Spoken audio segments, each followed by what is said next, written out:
Welcome to Tsukuba International Christian Assembly's podcast, Touching Tsukuba, Changing the World.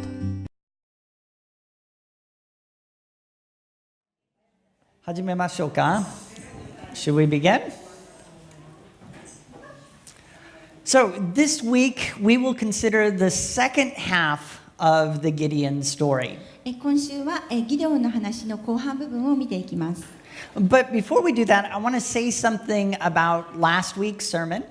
でもそのことを始める前に先週のメッセージについて伝えなければならないことがあります。Someone pointed out to me that in their Bible, Gideon's 300 soldiers were those who drank from their hands and not directly from the water.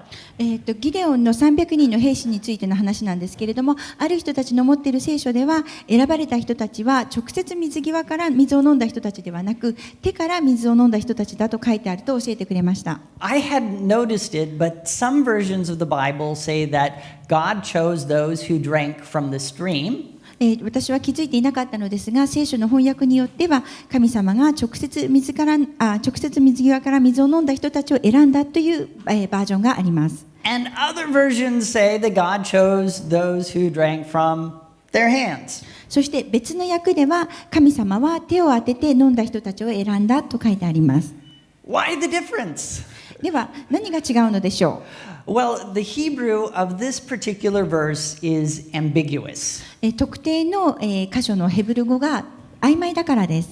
You can translate it both ways. どっちにも翻訳することが可能なのです。However, I think the case for God choosing those who drank like dogs directly from the stream is strongest. でも、この場合は神様は犬のように直接飲んだものが選ばれたという翻訳の仕方の方が有力だと、私は考えています。But it doesn't really matter.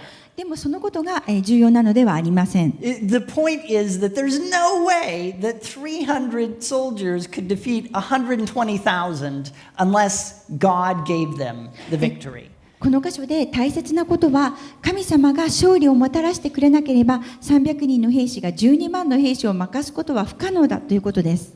And victory was certainly the theme of chapters 6 and 7.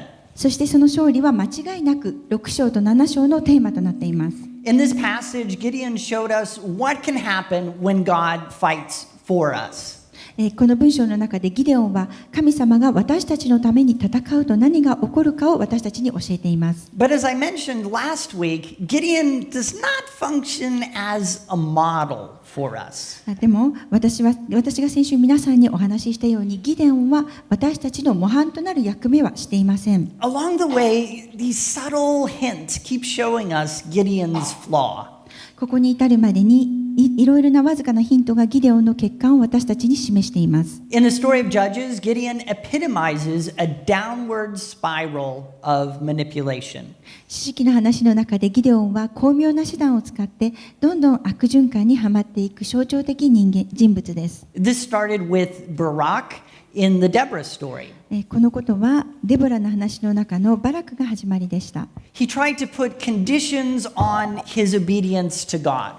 バラクは神様に従うのに条件を出しました。And Gideon continues down the same path with two conditions instead of one. そしてギデオンは神様の御心を知るのに1回ではなく2回条件を出してバラクと同じ道をたどります。These were the food and the fleece. その条件とは食べ物と羊の毛でした。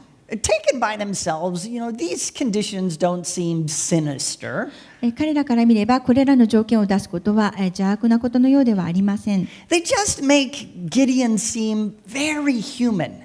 それはギデオンがとても人間らしいということです。He's like us. He has doubts. 彼は私たちと同じで疑います。He, like us, needs God's reassurance. 彼は私たちと同じで神様からの確信が必要だったのです。But more than just innocent fear and doubt lies behind these conditions. でも彼の出した神様への試みにはただ恐れという以上に疑いが背後にあります。As Judges progresses, the interplay of two elements constantly stays in focus. God's rescue and the covenant loyalty of Israel. 知識が進むにつれて、神の救いとイスラエル人の契約への忠誠心の2つの相互作用に絶えず焦点を当てていっています。And as the story progresses from one judge to the next, more and more the judges try to manipulate God. 一人の獅子から次の獅子に行く過程で、獅子は神様に条件を出して神様をコントロールしようとします。They want God's blessing. 彼らは神様の祝福が欲しいです。They want God's rescue. 彼らは神様の救いが欲しいです。But they don't want to keep covenant with Him. でも彼らは神様との契約を守ることはしたくありません。They want peace, safety, and blessing. 彼らは平安、安全、そして祝福を望んでいます。But they don't want God's law, holiness, or accountability. でも彼らは神様の律法、清さ、または神の律法に基づいて責任ある行動をすることは望んでいません。And steadily, characters like Gideon hear God's covenant demands and say, if you do this, then I'll obey. そして、ギデオンのような、着実にギデオンのような人は神様の契約の要求を聞いて次のように言います。あなたがこうしてくれるならば私は従います。Now, if it weren't for chapter 8, we might dismiss Gideon's conditions as simple fear and doubt. もしそのことが8章に書かれていなければ、私たちはギデオンが出した条件は単純な疑いと恐れから来るのだと忘れるかもしれません。But chapter 8 really rules this out. しかし8章ではこのことを除外しています。Gideon represents humanity as a whole. ギデオンは人間らしさを総括して表しています。People like the idea of God as cosmic problem solver. 人は宇宙のように無限の問題の解決者として神様を考えるのが好きです。So this reminds me of an American expression that soldiers use. このことは、私にアメリカ兵たちが使う表現の仕方を思い出させます。There are no atheists in foxholes. 今の、先生が読んだ決まり文句は、アメリカの決まり文句です。In other words, in moments of extreme crisis, when people care about nothing else but survival, they very often call out to God for help. 今の決まり文句を違う言葉で言い表すと、人々が何かをすることもできず生き残ることだけを考えるようなすごい危機的状態に陥ったとき、人々は神に助けを求めるということです。They want rescue. 彼らは救出してほしいのです。But after the fighting is done, not many become Christians. でも戦いが終わってしまえば多くの人はクリスチャンになりません。Why not? なんでクリスチャンにならないのでしょう。Well, relationship with God is two-sided. 神様との関係を築くには二面性があるからです。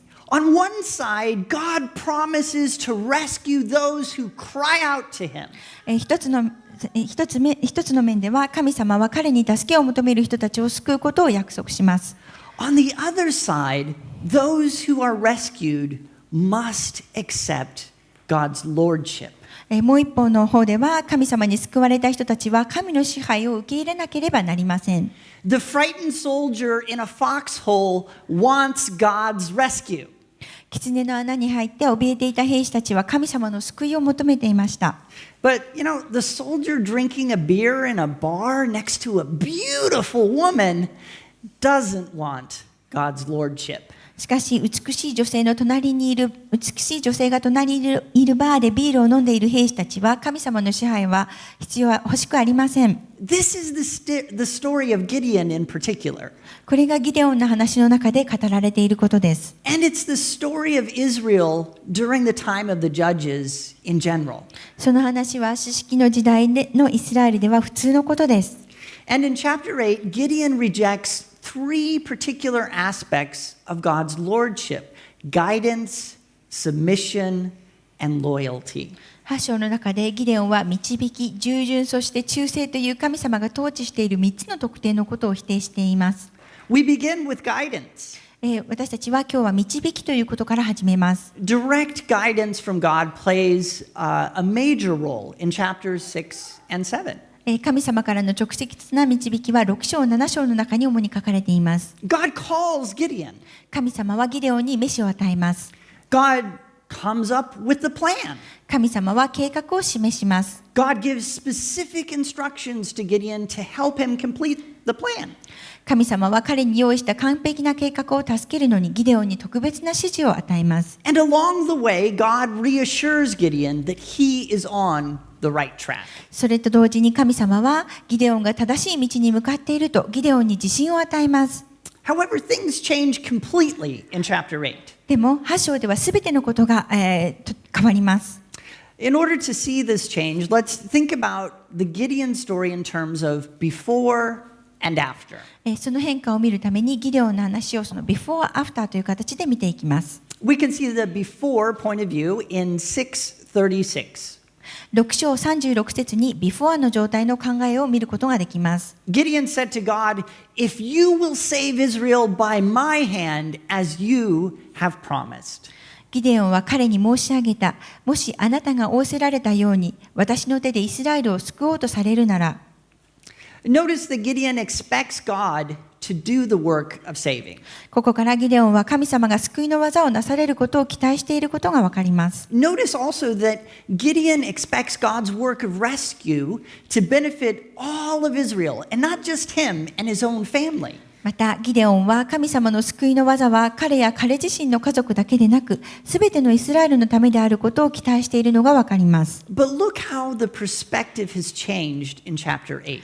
しかし8章でどのようにその考えが変わったかを見てみましょう。He also pulled down the tower of Peniel and killed the men of the town. Then he asked Zebah and Zalmunna, "What kind of men did you kill at Tabor?" "Men like you," they answered, "each one with the bearing of a prince." Gideon replied, "Those were my brothers, the sons of my own mother. As surely as the Lord lives, if you had spared their lives, I would not kill you." また彼はペヌエルの櫓を叩き壊して町の人々を殺した。それからギデオンはゼバフとサルムナに言った。お前たちがタボルで殺した人たちはどこにいるのか。すると彼らは答えた。あの人たちはあなたのような人でした。どの人も王の子たちに似ていました。ギデオンは言った。彼らは私の兄弟、私の母の息子たちだ。主は生きておられる。お前たちが彼らを生かしておいてくれたなら、私はお前たちを殺しはしないのだが。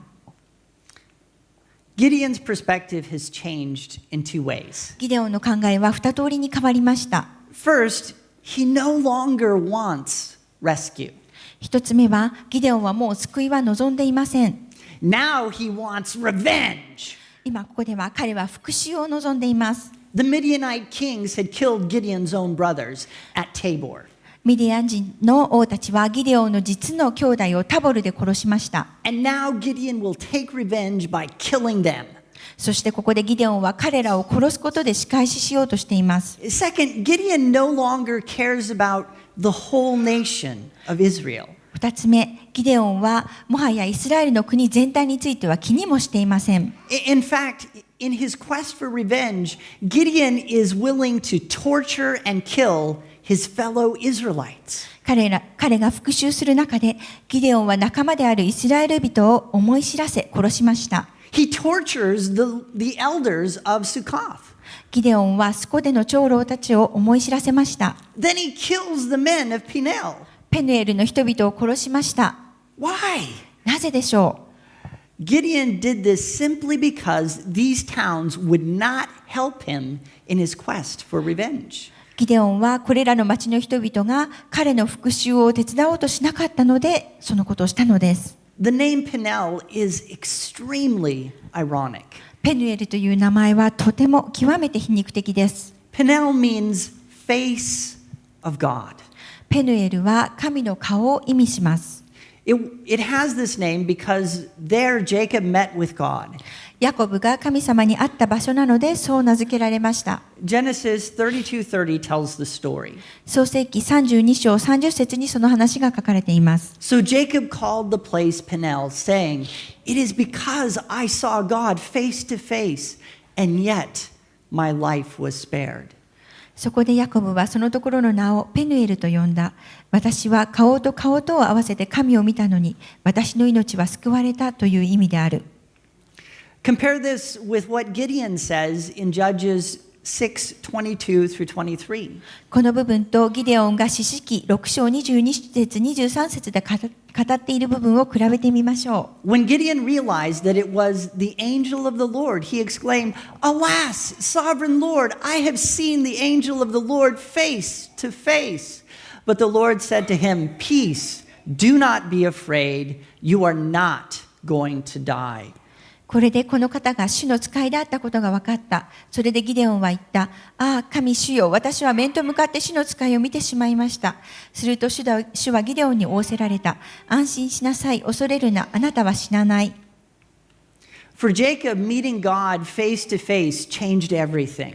ヤコブにとっては顔と顔を合わせて神様に会うことはすべてを変えました。Through this encounter, God changed his name from Jacob to Israel. この出会いを通して神様は彼の名前をヤコブからイスラエルに変えました。Jacob means deceiver. ヤコブには人を出し抜くものという意味があります。And Israel means something like God fights for him. そしてイスラエルは神様が彼のために戦うというような意味があります。Gideon, however, has the opposite experience at Peniel. しかしながらギデオンはペヌエルで反対の経験をしました。God had fought for him against the Midianites. 神様はミディアン人との戦いで彼のために戦いました。But at Peniel, Gideon has no encounter with God. しかしペヌエルでギデオンは神様と出会うことはありませんでした。Gideon gets no guidance. ギデオンには導きがありませんでした。Instead of God fighting for Gideon, Gideon fights for himself. 神様がギデオンのために戦う代わりにギデオンは自分自身で戦いました。And worst of all, he fights against his fellow Israelites. そして最悪なことは彼が自分の仲間であるイスラエル人に対して戦ったことです。This steering wheel、might help you to visualize what has happened. このハンドルがここで起きたことを皆さんが思い描きやすくするかもしれません。Previously, Gideon had been relying on God's guidance. ここまではギデオンは神様の導きに頼るだけでした。And that's basically like, letting God drive, right? それは、神様が、運転しているようです。When you do that, things go well. God's a good driver. 神様が運転手の時は物事がうまく運びます。The Midianites were defeated and Israel was set free. ミディアン人は敗北し、イスラエル人は自由になりました。But in chapter 8, Gideon took the wheel. でも8章ではギデオンがハンドルを握りました。And this is what happened. そしてそのことが起きました。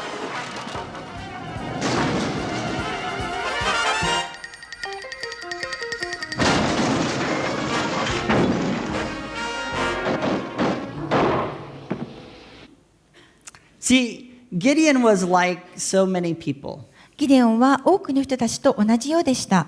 When he was scared and needed rescue, he accepted God's guidance. 彼が恐れ、救いを必要としたとき、彼は神様の導きを受け入れました。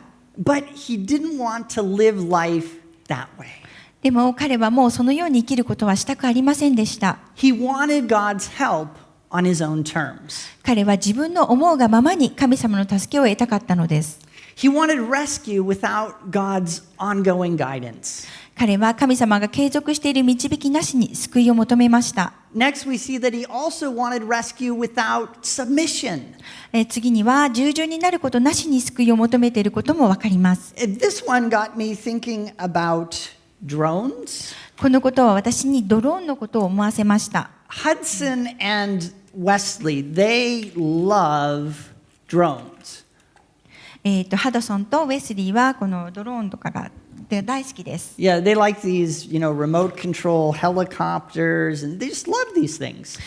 彼らはこのリモコンのヘリコプターとかドローンが好きです。This is our kind of rather extensive collection of crashed helicopters. これは私たちがすごい広範囲にわたって収集した壊れたヘリコプターです。One thing we've learned is that you have to be very careful about how high and how far you fly a drone.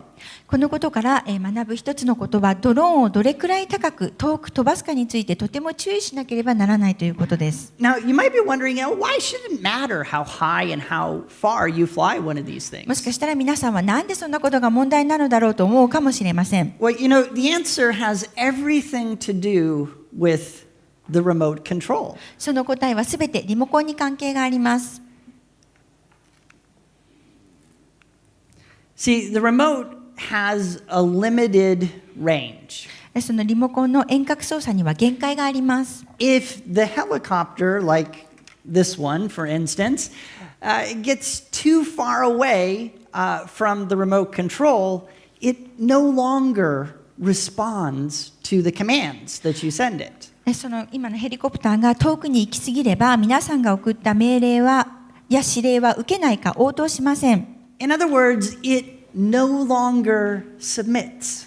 言い換えれば、もう従順に従うことはないということです。And that always, always, always will lead to disaster. そのことはいつも大惨事を招きます。So that one hasn't worked in a long time. Don't worry about it.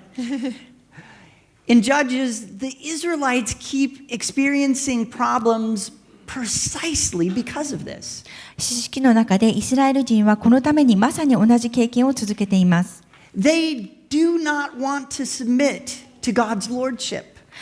彼らは神様の支配に従順になりたくないのです。And in chapter 8, we find that Gideon too has a submission problem. そして8章で私たちはギデオンも従順になることに問題があったことに気づきます。This becomes apparent when we think about kingship. これは私たちが王権ということについて考えると明らかになります。As we get into chapter 8, more and more Gideon starts acting like a king. 8章ではギデオンはどんどん王様のように、行動しています。He makes his own plans. 彼は彼自身の計画を立てます。He takes revenge on his enemies. 彼は敵に復讐をします。He condemns people to death on his own authority. 彼は彼の権力で人を極刑にします。Even the Midianite kings describe Gideon and his brothers as men with the bearing of a prince. ミディアンの王たちがギデオンと彼の兄弟たちのことをどの人たちも王の子に似ていましたとさえ説明しています。And after Gideon has killed the enemy kings, the people say this. そしてギデオンが敵の王たちを殺した後、人々はこう言っています。The Israelites said to Gideon, "Rule over us, you, your son and your grandson, because you have saved us from the hand of Midian." その時イスラエル人はギデオンに言った。あなたもあなたのご子息もあなたの孫も私たちを治めてください。あなたが私たちをミディアン人の手から救ったのですから。The people are thinking, because Gideon defeated the enemy, he deserves to be king. 人々はギデオンは敵を負かしたのだから彼が王になってふさわしいと考えます。But Gideon speaks the truth. でもここでギデオンは真実を話します。God defeated the Midianites. 神様がミディアン人を負かしました。So only God deserves to rule the people. だから神様だけが人々を統治するのに値します。And this is what he says. これが彼が語ったことです。But Gideon told them, I will not rule over you, nor my son rule over you. The Lord will rule over you. しかしギデオンは彼らに言った。私はあなた方を治めません。また私の息子もあなた方を治めません。主があなた方を治められます。This sounds great, doesn't it? 彼が言っていることは素晴らしいですよね。But here's the problem. でも次のことが問題です。With his mouth, Gideon declares the lordship of God. 彼の口を持ってギデオンは神様の支配を宣言しています。But with his actions, he's taken a long way away from the remote control. しかし彼の行いはリモコンから遠く離れています。First, Gideon went home and married many women. 一つ目、ギデオンは家に戻りたくさんの女性と結婚しました。And he had more than 70 sons. そして彼には70人以上の息子たちがいました。I don't know what he was thinking. 2 is enough. This is suspicious. このことは人に疑念を抱かせます。Private individuals did not usually have families like this. 個人では通常このような家族を持つことはありません。This is what you did if you were trying to build a nation. これは国家を築こうとしたりするときにすることです。 This is what you did if you wanted to establish a royal family. これは王室を立ち上げたいと思ったときにすることです。 That Gideon had this in mind becomes undeniably clear when the author singles out one particular son, Abimelech. 著者が一人の特定の息子アビメレクを選出したとき、ギデオンの心の中にこのような思いがあったことが否定できないことになりました。The name Abimelech means, my father is king. アビメレクという名前は私の父は王ですという意味です。Who's Abimelech's father? 誰がアビメレクのお父さんですか？ Who named him this? 彼を名付けたのは誰ですか？ Gideon! Yeah! ギデオンです。 See, with his mouth, Gideon confesses God's lordship over him and all of Israel.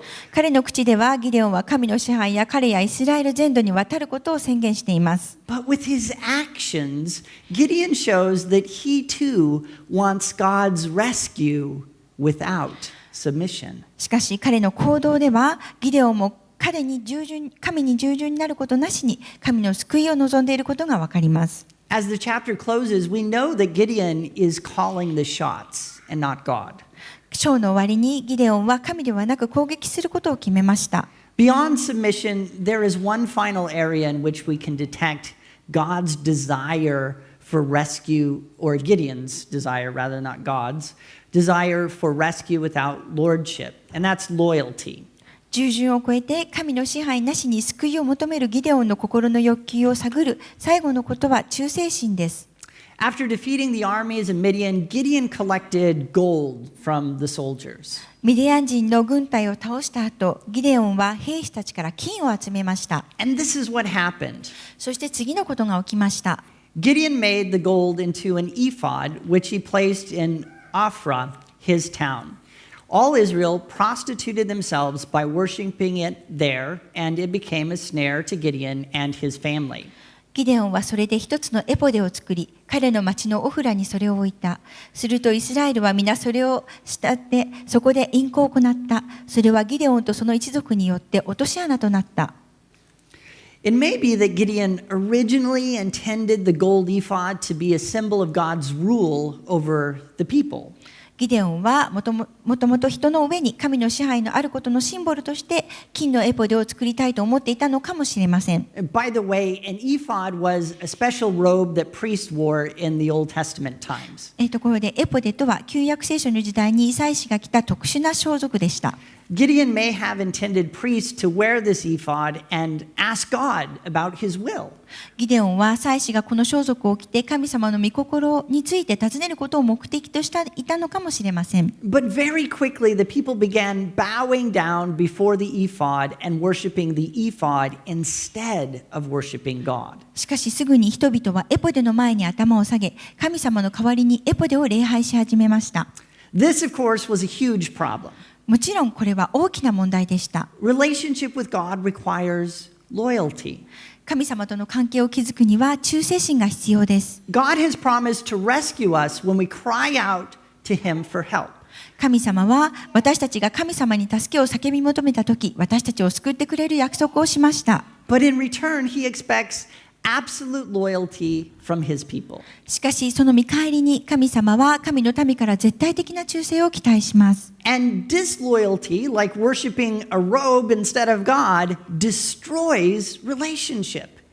神様の代わりに祭司の装束を礼拝するような不忠実な行為は神様との関係を壊します。Let me illustrate this for you. このことを皆さんにお見せします。A covenant with God is kind of like, two halves of a grape. 神様との契約の関係はこの2つに分けたブドウのようです。See, I've got this grape. I cut it in half.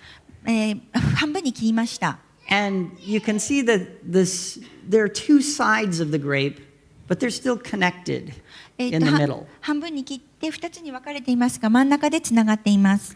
When we live in this kind of covenant relationship with God, we're connected to Him. このような神様との契約の関係の中でこのように生きるとき私たちは神様につながっています。And it's a powerful thing. それは力強いことです。In fact, when you face anything that the microwave of life might throw at you, with this kind of relationship, powerful stuff happens. これをまた人生のなんだろう、電子レンジの中にが入るときに力強いことが起きます。Are you ready to see something that's kind of cool? なんかすごいことを見るのを楽しみに準備はいいですか？ Okay, so I'm going to put this in the microwave. Go ahead and turn out all the lights, and we're going to have to watch for a flash of light. これを今から電子レンジに入れて、そのピカッと光るのがあるので、それを見なければ見てください。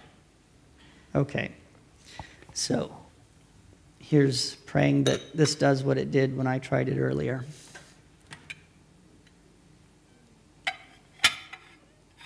So watch really carefully.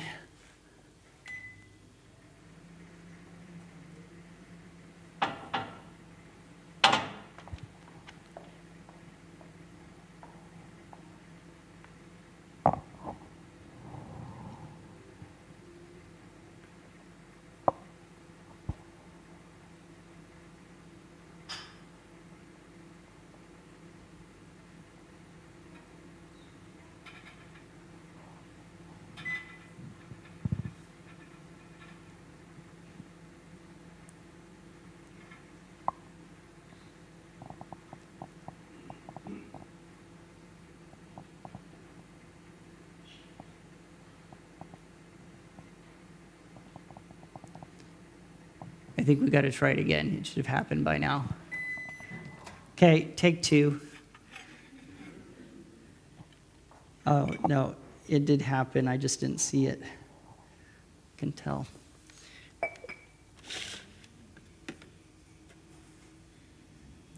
One more time.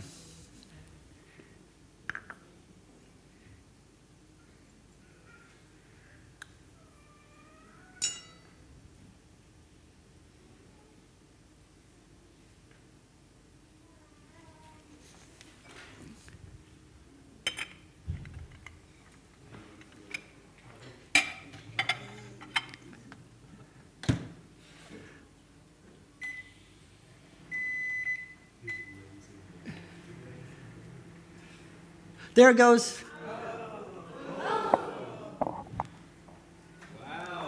Pretty cool, huh?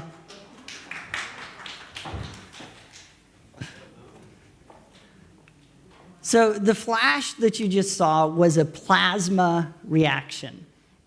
今皆さんが見た、光はですね、プラズマ反応です。The science of this is amazing, so if you're interested, I'll tell you about it afterwards. 科学はすごい面白いので、もし興味のある人がいたらいろんなことをお話しします。But you know, if you disconnect the grape and you do the same experiment, you know what happens? でも、もし同じことをこのつながっていないブドウでやったらどうなるかわかりますか？ I'll show you. 皆さんにお見せします。You do the same exact thing, but this time, instead of leaving the grape connected, you separate it. 全く同じことをするんですけど、今回は全くつながっていない状態のブドウです。Put it in there.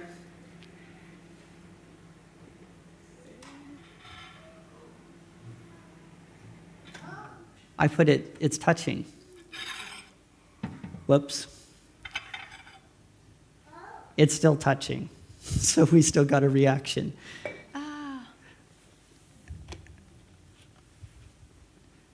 So that illustrates the point that when it touches, you definitely get a powerful reaction. Now I'm going to make sure it's not touching. Okay, now it's not touching. くっついてたので反応してしまったんで、今離してもう一回やります。Okay.